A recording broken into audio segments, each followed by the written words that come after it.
जय श्री राम। रामचरितमानस कथा पाठ के इस क्रम में आज बालकांड के 46वें दोहे से प्रारंभ कर रहे हैं। जैसा कि कल पिछले अंक में मैंने कहा था कि याज्ञवल्क्य जी से निवेदन कर रहे हैं भरद्वाज मुनि कि आप मुझे प्रभु श्री राम की कथा को विस्तार से सुनाइए कि प्रभु श्री राम हैं क्या। प्रभु सोई राम की अपर को जाहि जपत त्रिपुरारी, सत्य धाम सर्वज्ञ तुम कहूँ विवेक विचार। हे प्रभु, वही राम है या कोई और दूसरे हैं जिनको शिव जी जपते हैं। आप सत्य के धाम हैं और सब कुछ जानते हैं, ज्ञान विचार कर कहिए।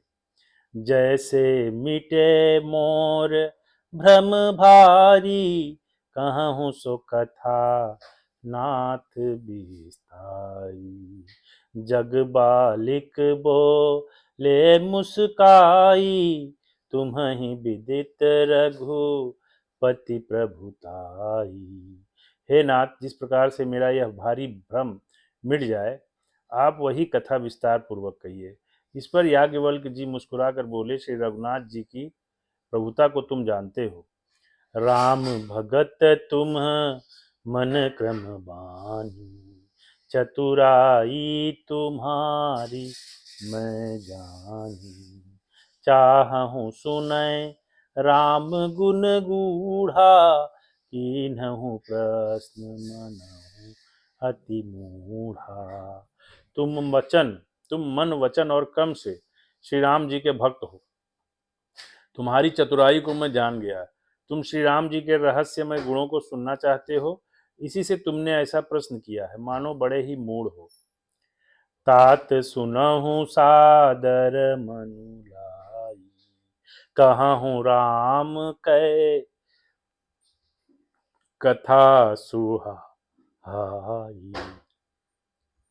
महामोह मही से सुबिसाला, राम कथा कालिका कराला। हे तात, तुम आदर पूर्वक मन लगाकर सुनो। मैं श्री राम जी की सुंदर कथा कहता हूँ। बड़ा भारी अज्ञान विशाल महिषासुर है और श्री राम जी की कथा उसे नष्ट कर देने वाली भयंकर काली जी। ठीक है। राम कथा शशि किरण समाना, संत चकोर करहि जेहि पाना। ऐसे ही संशय कीन्ह भवानी, महादेव तब कहा बखानी। श्री रामचंद्र जी की कथा चंद्रमा की किरणों के समान है, जिसे संत रूपी चकोर सदा पान करते हैं।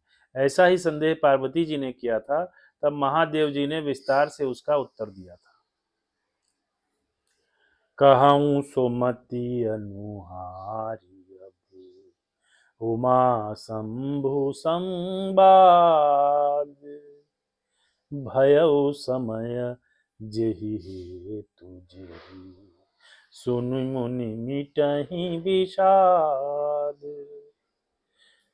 अब मैं अपनी बुद्धि के अनुसार वही उमा और शिव जी का संवाद कहता हूँ। वह जिस समय और जिस हेतु से हुआ, उसे हे मुनि तुम सुनो, तुम्हारा विषाद मिट जाएगा। ये कह रहे हैं याज्ञवल्क्य मुनि भरद्वाज मुनि से।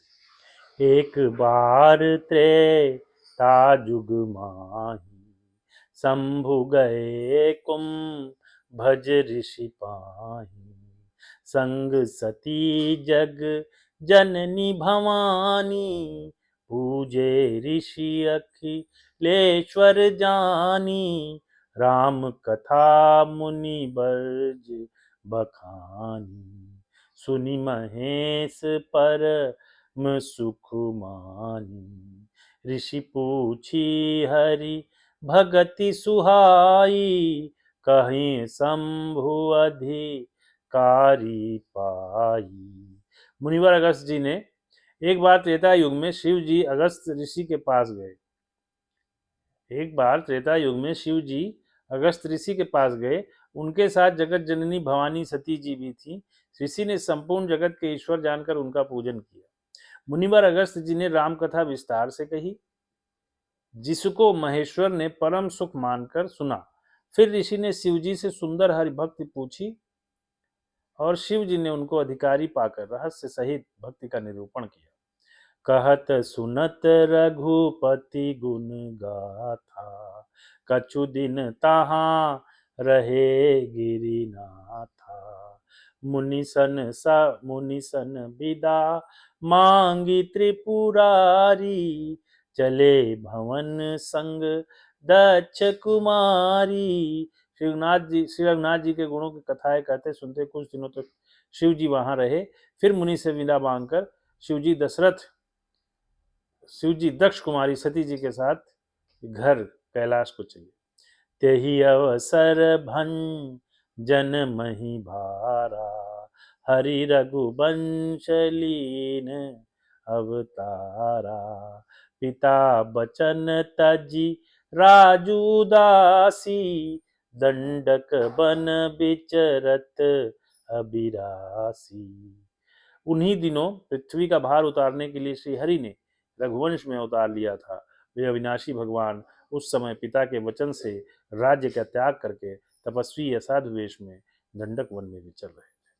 तो आज की कथा यहीं विराम देते हैं और कल पुनः हम लोग बालकांड के 48वें दोहे से अगले अंक में प्रारंभ करेंगे। जय श्री राम। चलो।